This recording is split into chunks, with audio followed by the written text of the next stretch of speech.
반갑습니다. 여러분, 오늘도 예배하시는 여러분들의 삶과 가정과 사업장에 하나님의 놀라운 은혜와 은총이 함께 하시기를 주님의 이름으로 소망합니다. 어떤 공동체가 있는데 그 공동체 안에 오랫동안 형성된 생활 양식, 생활 방법을 우리는 문화다라고 이야기합니다. 그리고 우리에게 적응되어진 삶의 패턴, 이 문화는요 쉽게 바뀌지 않습니다. 오늘 예배하시는 분들 중에 한국을 떠나온 지 십수년, 수십 년 되신 분들도 계실 텐데요, 한국을 떠난 지 반백년 이상이 되었음에도 불구하고 여전히 가정과 교회에서는 어떤 문화를 지키고 있죠? 한국 문화로 살아가고 있습니다. 이게 문화예요. 이민교회에서 목회하시는 한 목사님, 제가 아는 목사님께서요 잠깐 한국을 방문하셔서 한국에 있는 동안에 동네에 있는 교회에 새벽 예배를 드리러 가셨다라고 합니다. 첫날 기도를 열심히 하고 눈을 떠보니까요 무릎 위에 쪽지가 하나 있더래요. 포스트잇으로 해갖고 이렇게 쪽지가 하나 있더래요. 그 목사님께서 궁금하셔갖고 그 쪽지에 뭐가 적혀있나 이렇게 가만히 살펴보았더니 이렇게 쓰여 있었다고 합니다. 죄송합니다. 저희 교회는 소리내서 기도하지 않습니다. 아마 평소에 교회에서 소리내서 기도하셨던 그 목사님이 기도하셨는데요, 그게 옆에 있는 분들에게 아마 방해가 되었던 것 같습니다. 교회의 문화 또 이렇게 다르다라는 겁니다. 충돌하게 된다는 거죠. 교회만 그런 것이 아닙니다. 가정에도 문화가 있고요, 개인에게도 문화가 있습니다. 우리 교회 성도님들 대부분 한국 문화 속에서 살아가지만 성도님들의 각각 한 가정 한 가정을 따로따로 살펴보면요, 같은 음식을 해도 어떻습니까? 음식에 들어가는 재료나 양념이 조금씩 가정에 따라서 차이가 있습니다. 가정의 문화가 다른 것입니다. 또 한 가정을 살펴봐도요, 어떤 가족 구성원은 밤 늦게 자고 아침 일찍 일어나는 것을 좋아하는 반면에 반대로 또 어떤 사람은요 저녁에 늦게 자고 아침 점심 먹을 때나 돼서야 일어나는 것을 좋아하는 사람도 있습니다. 이렇듯 사람마다 자기의 습관이나 방법에 따라 문화가 다 다르다는 것입니다. 그리고 이렇게 두 개의 문화, 다른 문화가 부딪히는 것, 이것을 뭐라고 이야기합니까? 문화 충격이다 라고 이야기합니다. 우리가 언제 문화 충격을 인생 살면서 가장 많이 경험할까요? 언제라고 생각하십니까? 대부분 결혼하고 나서 신혼생활 때 문화 충격이 가장 크다라고 하지요. 십수년 동안 다른 문화, 다른 가정에서 살아온 남편과 아내가 만나서 새로운 문화를 창조하고 만들려고 하다 보니까 어떻습니까? 두 문화가 부딪히게 되어 있습니다. 예전에 제가 결혼하기 전에 저보다 먼저 결혼한 친구가 자신의 아내와 부부싸움을 했다라고 하길래 그 이유를 물어보니까요, 그 친구가 이런 말을 하더라고요. 자기는 치약을 끝에서부터 짜는 게 좋은데 자기 부인은요 치약을 중간부터 그냥 쭉 짜놓고 그냥 떠나간다는 거예요. 그래서 그게 마음에 안 들어서 잔소리를 좀 했더니, 한 소리를 했더니 치약을 좀 아무데나 짜면 어쩌냐고, 그게 무슨 상관이냐라고 하다가 대판 그것이 소동이 되어서 발단이 되어서 크게 싸움을 했다라는 이야기를 들은 적이 있어요. 이게 뭡니까? 삶의 방법의 차이, 문화의 차이인 것입니다. 아마 결혼하신 분들은, 남편과 아내가 옆에 계신 분들은요 지긋지긋하게 변하지 않는 남편과 아내의 문화를 보면서, 삶의 방법을 보면서 마음 아파하고 또 힘들어했던 경험이 있을지도 모릅니다. 세 분 장로님 계신데 장로님, 김장로님 한 50년 정도 결혼하신 지 되셨죠? 어떠십니까? 50년 정도 지나면 문화 차이가, 문화 충격이 해결됩니까? 아니죠. 아직도 다른 모습이 보일 겁니다. 제가 말씀 서두에 이런 문화에 관한 이야기를 드리는 이유가 있습니다. 왜냐하면 우리의 삶에서 신앙을 갖는 것, 믿음을 갖는다라는 것은 우리의 삶의 문화가 바뀌는 것이기 때문입니다. 그래서 성경을 보면요, 하나님께서도 문화에 대해서 많이 말씀하시지요. 신명기 7장 2절에서 4절입니다. 내 하나님 여호와께서 그들을 내게 넘겨 내게 치게 하시리니 그때에 너는 그들을 진멸할 것이라. 그들과 어떤 언약도 하지 말 것이요 그들을 불쌍히 여기지도 말 것이며 그들과 혼인하지도 말지니 내 딸을 그들의 아들에게 주지 말 것이요 그들의 딸도 내 며느리로 삼지 말 것은 그가 내 아들을 유혹하여 그가 여호와를 떠나고 다른 신을 섬기게 하므로 여호와께서 너희에게 진노하사 갑자기 너희를 멸하실 것임이라.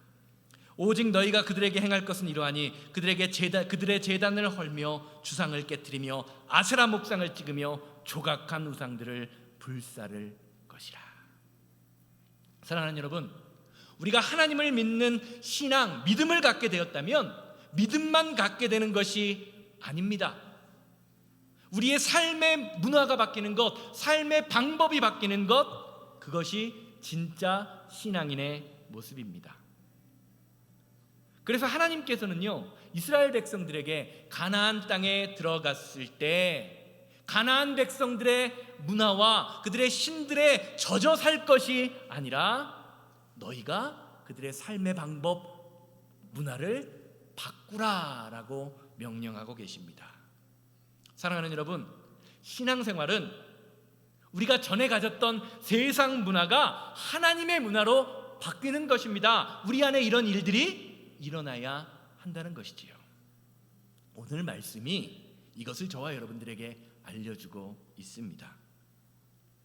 오늘 말씀 앞에 나오는 창세기 34장은요, 야곱의 가정에 엄청나게 심각한 위기가 있음을 저와 여러분들에게 보여줍니다. 창세기 34장 25절에서 27절입니다. 제3일에 미쳐 그들이 고통할 때에 야곱의 두 아들 디나의 오라비 시므온과 레이가 각기 칼을 가지고 가서 부지중에 성을 엄습하여 그 모든 남자를 죽이고 칼로 하몰과 그 아들 세겜을 죽이고 디나를 세겜의 집에서 데려오고 야곱의 여러 아들이 그 시체 있는 성으로 가서 노략하였으니 이는 그들이 그 누이를 더럽힌 연고라. 다 아는 이야기시겠지만 창세기 34절을 보면요, 야곱의 딸 디나가 히위 족속의 우두머리 세겜이라는 사람에게 겁탈을 당합니다. 그러자 야곱의 아들들이요, 그들을 속이죠. 세겜성 사람들에게 할례받지 않은 이방인에게 내 동생을 줄 수 없다라고 하면서 그 부족에 있는 모든 사람들에게 할례를 받게 합니다. 그리고 할례받은 남자들이 움직이지 못하는 틈을 타서 어떻게 하죠? 칼을 들고 가서 그들을 다 죽여버립니다. 그래도 분이 풀리지 않았는지 다른 아들들은요, 시체가 가득한, 피냄새가 가득한 마을에 들어가서요 도적질을 했다라고 성경이 증거하고 있습니다. 이 소식이요 주변 마을에 점점 퍼지기 시작합니다. 결국 그들이 죽인 히위 족속의 동족들이요 야곱의 가족과 아들들을 다 죽이겠다고 칼을 갈고 있는 상황입니다. 이것이 겉으로 보이는 야곱 가정의 위기입니다. 그런데 성경은요, 눈에 보이는 야곱 가정의 위기보다 더 큰 위기가 있었다라고 이야기합니다.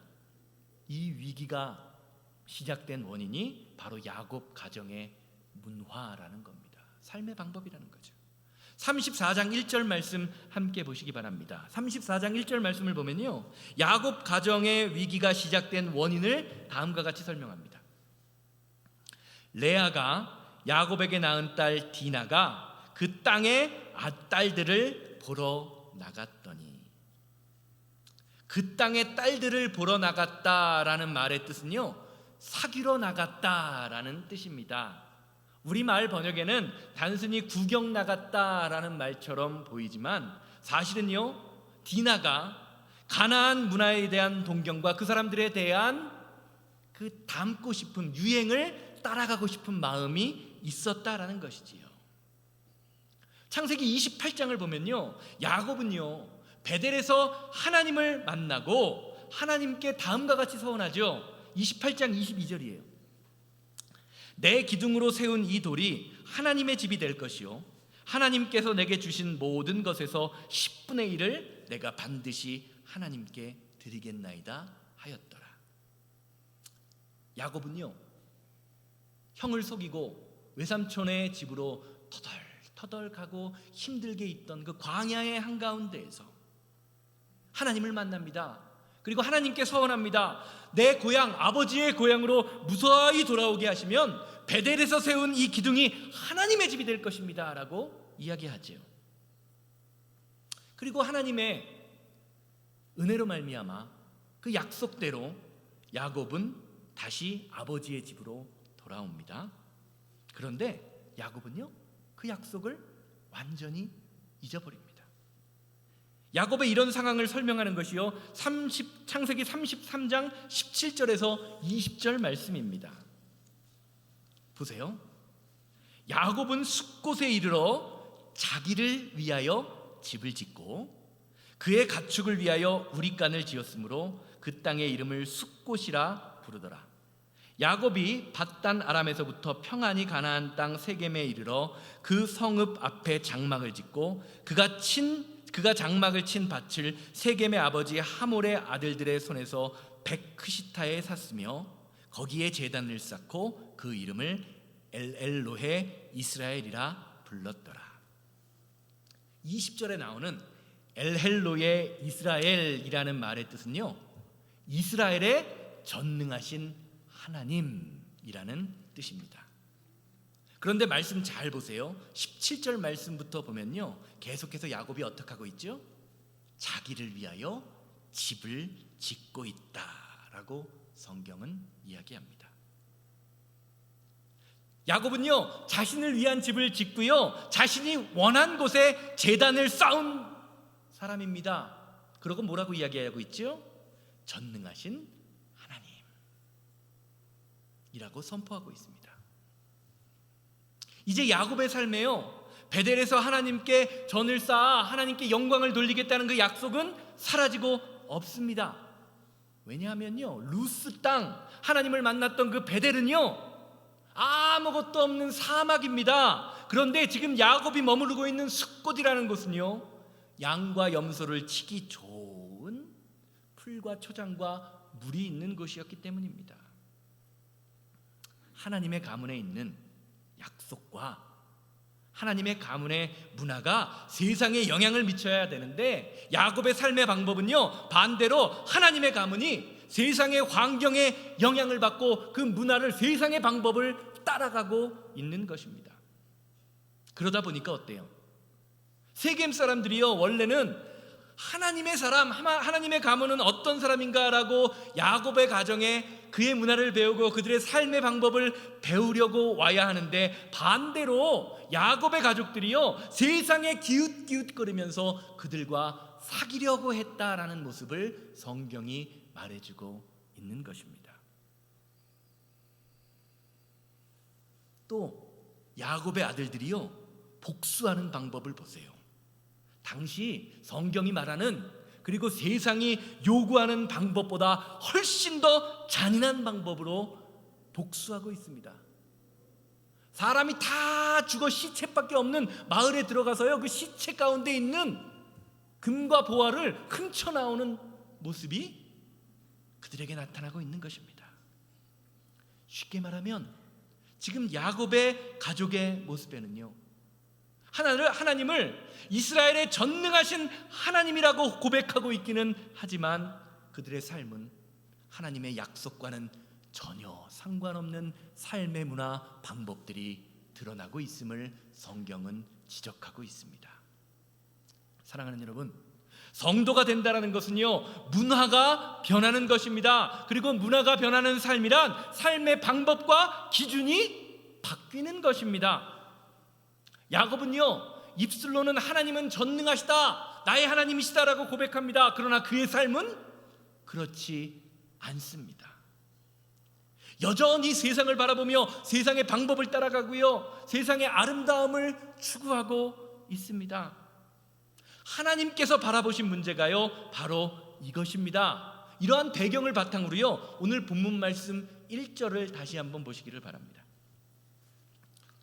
야곱의 하나님이 야곱에게 이르시되 일어나 베델로 올라가서 거기 거주하며 내가 내 형 에서에게 에서의 낯을 피하여 도망하던 때에 내게 나타났던 하나님께 거기서 제단을 쌓으라 하신지라. 오늘 말씀을 보면요, 하나님께서는요, 야곱의 가정에 닥친 위기를 다르게 해석하십니다. 야곱이 해석하는 것과 하나님이 해석하는 것이 달라요. 지금 야곱의 눈에 자신들의 위기는요, 자신을 죽이겠다고 달려드는 세겜의 친척들, 그 주변에 있는 사람들이었습니다. 그런데 하나님이 보시기에 그것은 위기가 아닙니다. 야곱의 가정이 제멋대로 제단을 쌓고 제멋대로 세상의 방법으로 세상을 살아가면서 이것이 하나님이 내가 도우셔서 성공한 것이다라고 고백하는 것, 그것이 진정한 위기라고 말씀하고 계십니다. 그래서 하나님은 다음과 같이 말씀하시죠. 내가 내 형 에서의 낯을 피하여 도망하던 때에 내게 나타났던 하나님께, 그 하나님께 제단을 쌓으라. 이게 무슨 말입니까? 문맥을 한번 가만히 잘 보세요. 지금까지 야곱이 세겜에서 고백했던 하나님, 자신에게 풍요를 주며 평안함을 준다고 전능하신 하나님이라고 고백했던 그 하나님은 뭐라는 거예요? 야곱이 만들어냈던 우상에 불과했다라는 것입니다. 하나님이라고 이름은 부르지만 야곱이 만났던 그 베델에서 만났던 하나님과 다르다는 겁니다. 그래서 하나님이 말씀하시죠.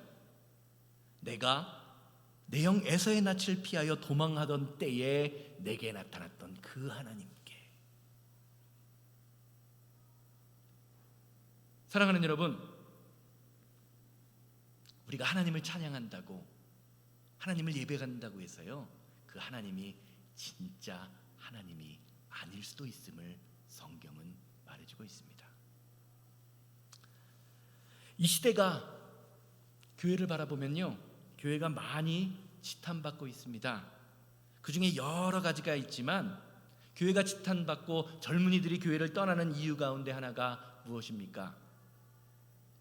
제 얼굴에 침 뱉기 같지만 바로 목회자직을 세습하는 그 교회의 문화 때문입니다. 이 시대의 많은 교회들이요, 목회직을 세습하고 있습니다. 왜 그렇게 세습을 할까요? 내가 했다라고 생각하기 때문입니다. 입술로는 하나님이 교회를 세우시고 하나님이 도우셔서 교회에 부흥을 주셨다고 하지만 내 힘과 내 열심으로 교회를 세웠다고 생각하기 때문에 생판 모르는 남에게, 다른 사람들에게 교회를 맡기는 것이 마음의 부담이 되는 것입니다. 아까운 생각이 듭니다. 그래서 교회의 법이 세습을 금지하고 있음에도 불구하고 그 법을 어기면서까지, 새로운 법을 만들면서까지 교회에 세습을 하고 있는 것이 이 시대의 현실입니다.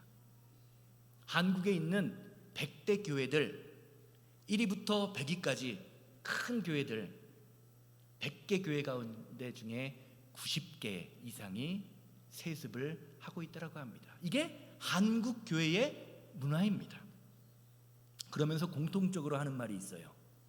하나님이 하셨습니다. 법을 바꾸고요, 불법을, 편법을 써가면서 세습을 해놓고요, 결국에는 하나님이 하신 것입니다 라고 이야기합니다. 야곱이 고백했던 엘엘로이 이스라엘, 하나님이 살아계시다 라고 이야기하지만 내 자식이 하나님 말씀 때문에 고생하는 것이 싫은 거예요.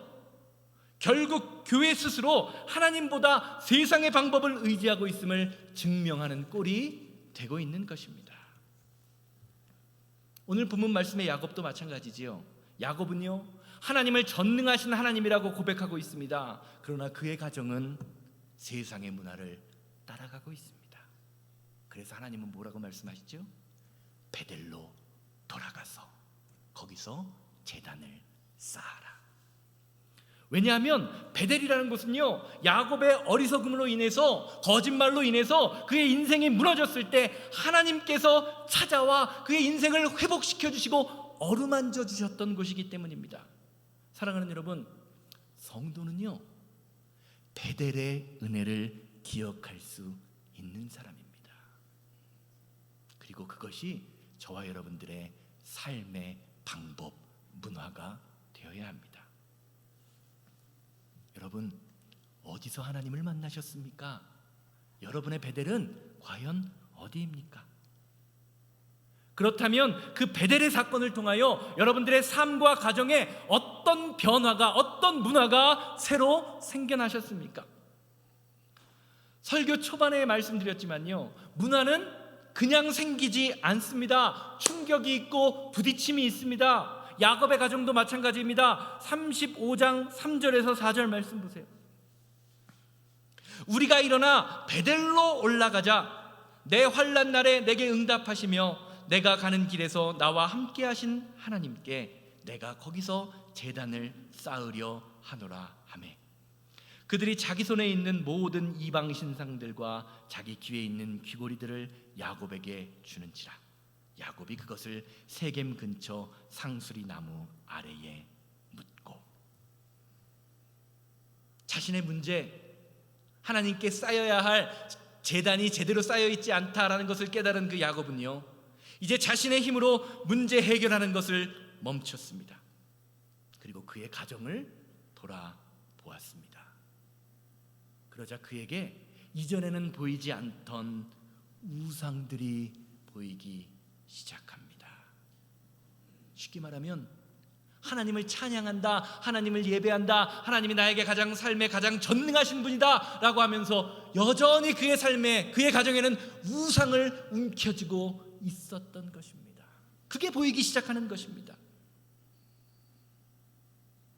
사랑하는 여러분, 신앙생활은요, 하나님이 기뻐하시지 않는 것이 내게 무엇이 있는가라는 것을 보는 것입니다. 이게 보여야 돼요. 내 삶에 하나님이 싫어하는 것, 하나님이 원치 않는 것이 있는지 보이기 시작할 때 비로소 우리는 하나님께 온전한 제단을 쌓을 수 있게 됩니다.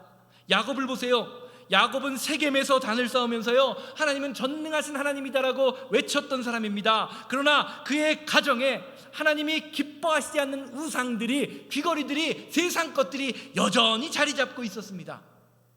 그런데 하나님의 음성을 들었을 때, 하나님께로 돌아가 나아가기로 마음먹었을 때 세상 문화에 빠져 살았던 자신의 삶과 가정의 문화가 보이기 시작했습니다. 그리고 어떻게 했죠? 그 문화를 완전히 땅에 묻어버렸다라고 이야기합니다. 사랑하는 여러분, 새로운 문화는요 그냥 세워지지 않습니다. 반드시 내려놓음이 있어야 합니다. 묻어버림이 있어야 합니다. 귀걸이, 의복, 우상들 다 뭘로 만듭니까? 금붙이로 만드는 거예요. 금을 어떻게 했다는 겁니까? 세상의 물질을 버렸다는 것과 똑같습니다. 아까워도 내려놓아야 합니다. 손해보는 것 같아도 묻어버려야 합니다. 왜냐하면 우리의 내려놓음과 묻어버림을 통하여 하나님의 고치심, 역사하심이 시작되기 때문입니다. 세상의 우상을 꽉 붙들고 주님 이것만은 절대로 안 됩니다 라고 하면서 하나님의 은혜를 구하는 것은 어불성설, 말이 안 되는 거죠. 역대하 7장 14절은요 그래서 하나님 앞에 바로 서고 하나님 앞에 돌아서는 것이 어떤 결과를 우리에게 갖다 주는지에 대하여 이렇게 증거합니다. 내 이름으로 일컫는 내 백성이 그 악한 길에서 떠나 스스로 겸비하고 기도하여 내 얼굴을 구하면 내가 하늘에서 듣고 그 죄를 사하고 그 땅을 고칠지라. 아멘. 사랑하는 여러분, 우리의 삶 가운데 전능하신 하나님을 외치면서도 여전히 붙들고 있는, 그래서 절대로 내려놓을 수 없을 것 같은 우상은 과연 무엇이 있을까요? 오늘 이 아침 이것이 보이게 되는 축복이 저와 여러분들의 삶에 온전히 임하게 되기를 주님의 이름으로 소망합니다. 조용히 야곱처럼 돌아보시기 바랍니다. 하나님이 보이게 하실 것입니다. 결론적으로 말씀드립니다. 야곱이 자신의 삶을 돌아보며 베델로 돌아가 온전한 제단을 쌓으려 했던 그때, 돌이켰을 때 하나님이 그들을 고치십니다. 하나님이 그들을 살리십니다. 오늘 말씀은 그것을 다음과 같이 증거하고 있습니다.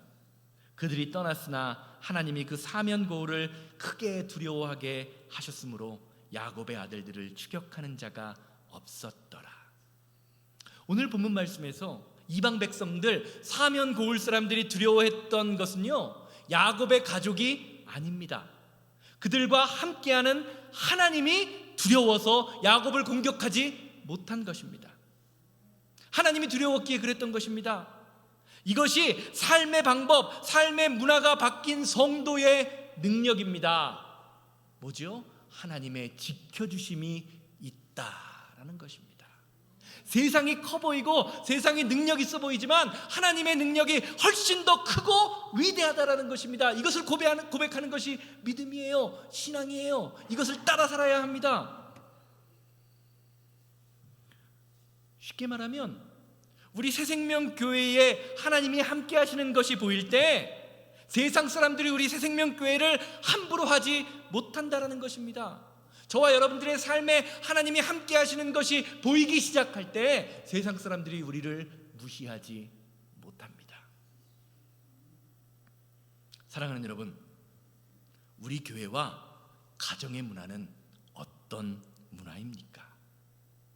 혹시 하나님이 기뻐하시지 않는 잘못된 문화가 우리 공동체와 가정 안에 자리 잡고 있지는 않습니까? 문화라는 것은요, 그냥 쉽게 막 생겨지는 것이 아닙니다. 잘못된 문화도요, 오랜 기간에 걸쳐서 세워집니다. 그래서 잘못된 문화가요, 우리 가정과 교회 안에 세워지다 보면요, 그것이 고착화되어 됩니다. 결국에는 잘못된 것이 잘못된 것인지도 깨닫지 못하는 상태가 되어버립니다. 그런데 주님의 말씀으로 나를 돌아볼 때, 내 주변을 돌아볼 때 하나님이 나를 보고 공동체를 보게 하십니다. 그리고 바른 문화, 새로운 문화를 세워가기 위해 노력할 때 하나님이 이겨낼 수 있는 힘을 주십니다. 우리 새생명교회와 성도님들의 가정에 기도의 문화, 감사의 문화, 찬양의 문화, 섬김의 문화, 사랑의 문화가 세워지기를 주님의 이름으로 소망합니다. 인내를 가지고 내 안에, 우리 가정 안에, 교회 안에, 속회 안에 예수 그리스도의 문화를 세워나갈 때 하나님이 우리 공동체를 통하여 영광 받으시는 믿음의 역사, 능력의 역사가 오늘 예배하시는 모든 성도님들의 가정과 삶에 충만하게 세워지게 될 것입니다. 이것이 우리를 부르셔서 말씀을 따라 살게 하시는 하나님의 은혜입니다.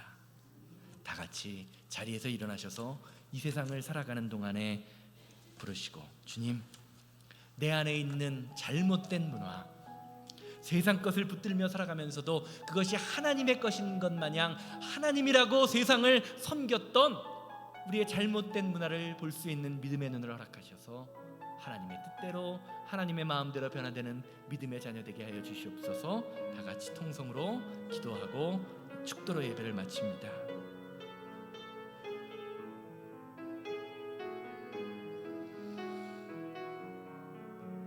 이 세상을 살아가는 동안에, 이 세상을 살아가는 동안에 나의 힘을 의지할 수 없으니 기도하고 낙심하지 말 것은 주께서 참 소망이 되심이라. 주의 길을 걸어가는 동안에 세상의 것 의지할 순 없으니 감사하고 낙심하지 말 것은 주께서 참 기쁨이 되심. 하나님의 꿈이 나의 비전이 되는 성도, 하나님의 꿈이 나의 비전이 되고 예수님의 성품이 나의 인격이 되고 성령님의 권능이 나의 능력이 되길 원하고 바라고 기도. 하나님의 꿈이 나의 비전이 되고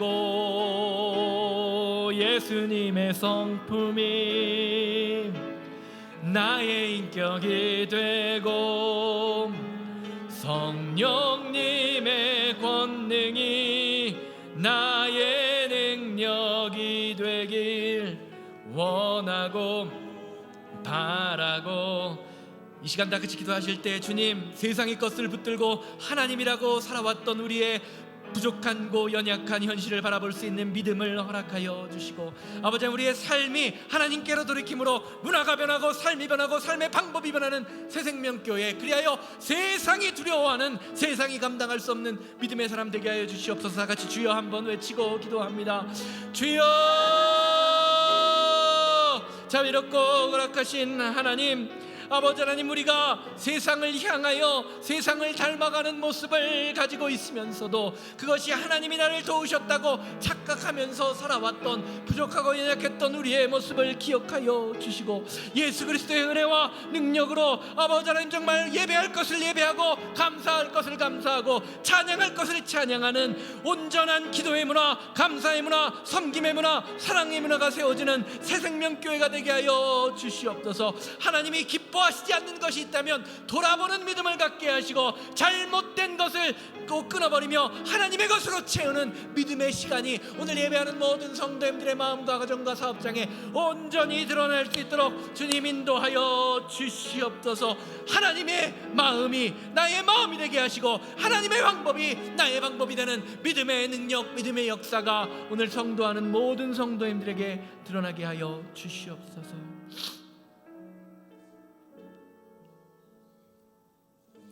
주님, 세상의 우상을 붙들고 세상의 아름다움을 붙들면서 그것이 하나님의 것이라고 고백했던 야곱의 모습이 우리의 모습임을 깨닫게 하시니 감사를 드립니다.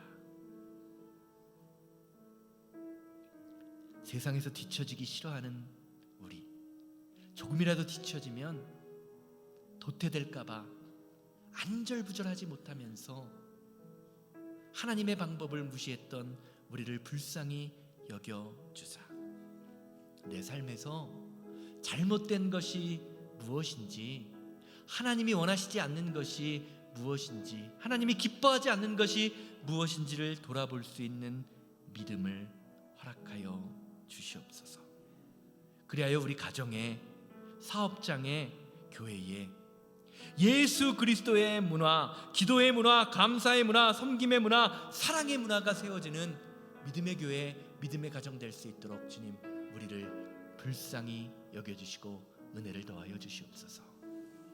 이제는 우리 주 예수 그리스도의 은혜와 아버지 하나님의 거룩하심과 성령님의 감화감동 역사하심이 예배를 마치고 삶의 자리로 들어가 하나님과 멀어졌던 내 자신을 바라보며 예수 그리스도의 문화를 세우기 원하는 우리 성도님들의 삶과 가정과 사업장 만나는 모든 사람들 위해 이제로부터 영원토록 함께 있을지어다. 아멘.